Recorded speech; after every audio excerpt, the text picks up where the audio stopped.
আমার তো মনে হয় গতবারের থেকেও এবার অংশগ্রহণমূলক নির্বাচন হচ্ছে।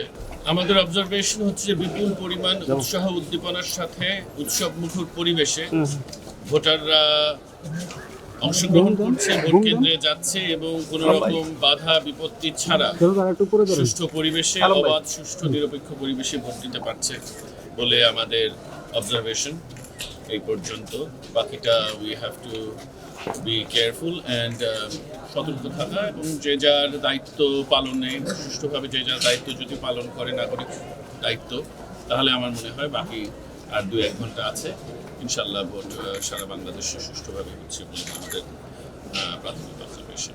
না, আমি মনে করি সারা দেশে যথেষ্ট প্রতিদ্বন্দ্বিতা হচ্ছে বিভিন্ন প্রার্থীদের মধ্যে, স্বতন্ত্র প্রার্থী, তারপর অন্যান্য জোট এবং জাতীয় পার্টির প্রার্থীদের সাথেও আমাদের নৌকার মনোনীত প্রার্থীদের প্রতিযোগিতা হচ্ছে, কম্পিটিটিভ ইলেকশনই হচ্ছে।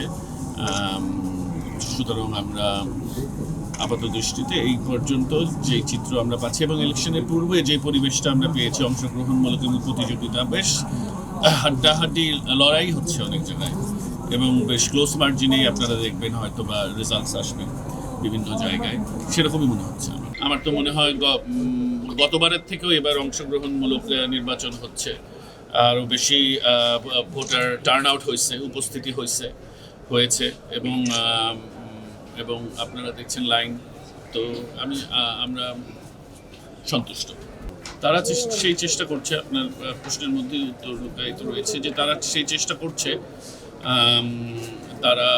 আমরা একটা নির্বাচন কমিশন একটা নির্বাচনের স্কেডিউল ডিক্লেয়ার করেছে, ডেট ডিক্লেয়ার করেছে, তারপরে এটা তাদের অভ্যন্তরীণ ব্যাপার, তাদের নিজস্ব আমি মনে করি সমস্যার কারণেই তারা নির্বাচনে আসতে পারে নাই, যেটা দুঃখজনক।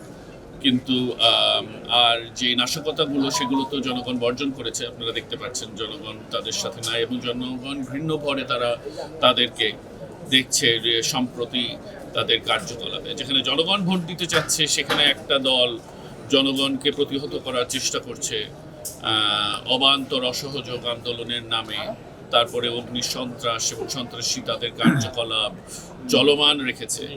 এবং আমরা তো মনে করি, আসলে আমি আগেও বিভিন্ন বক্তব্যে বলেছি যে এটা মনে হয় জনগণের উপর একটা প্রতিশোধ তাদের, এদেশের বাংলাদেশের বাঙালি জনগণের উপর। হয়তোবা এটা 71-এর সেই প্রতিশোধ নেওয়ার চেষ্টা কিনা জানি না। এই দলটি সবসময় জনগণের উপর অত্যাচার নিপীড়ন করে আসে এবং জনগণকে প্রতিপক্ষ হিসাবে দাঁড় করাচ্ছে মনে হচ্ছে।